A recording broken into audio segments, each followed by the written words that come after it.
The autumn leaves were just starting to turn, painting the quiet town of Maple Creek in shades of orange and gold. At 10 Elm Street, a grand Victorian house owned by the wealthy but reclusive Mr. Alistair Blackwood, preparations were underway for the most anticipated event of the year, his annual Halloween masquerade ball.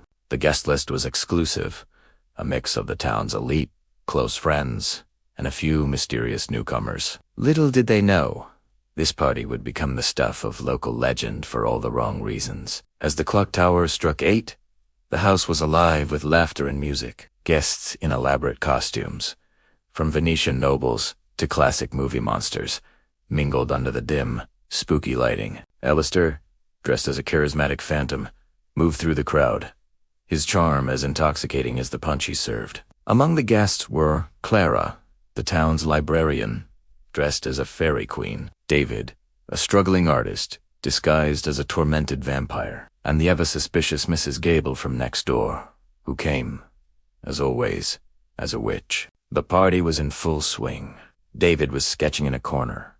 Clara was lost in a book she'd found in the library, and Mrs. Gable was observing everyone with a critical eye. Alistair announced the scavenger hunt, sending his guests scurrying through the old mansion's many rooms, their laughter echoing down the long, shadowed hallways. The grand prize, he teased, was a secret he'd kept for years. An overlatere piercing scream cut through the music. It came from the study, a room that was supposed to be off-limits.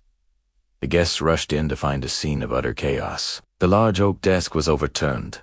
Papers were scattered everywhere, and on the ornate Persian rug lay Alistair Blackwood, motionless. It wasn't part of the game. A decorative dagger from his own collection was found nearby, wiped clean. Alistair was gone. Panic erupted. The front door was locked from the inside, and a sudden storm had knocked out the phone lines. They were trapped, and one of them was a killer. The local detective, a sharp-witted man named Inspector Miles, arrived as soon as the storm subsided. He surveyed the scene, his gaze missing nothing. The guests were all suspects, each with a potential motive. He learned David was in deep debt to Alistair. Clara had discovered Alistair was planning to buy and demolish the town library she held so dear.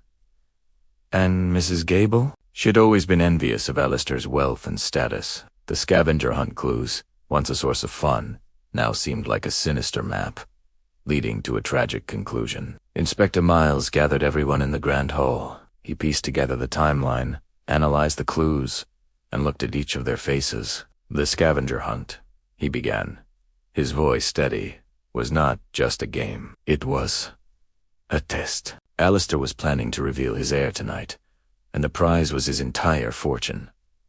A collective gasp filled the room. He then turned to the person no one suspected, a quiet guest who had stayed in the shadows all night. The motive wasn't money or revenge, but a long-buried family secret that Alistair was about to expose. The truth, as it often is, was more shocking than any costume. The mystery of 10 Elm Street was solved, but the ghost of that Halloween party would haunt Maple Creek forever. Thanks for watching our story unfold. If you enjoy a good mystery, don't forget to like this video and subscribe for more tales. Let us know in the comments who you suspected. See you next time.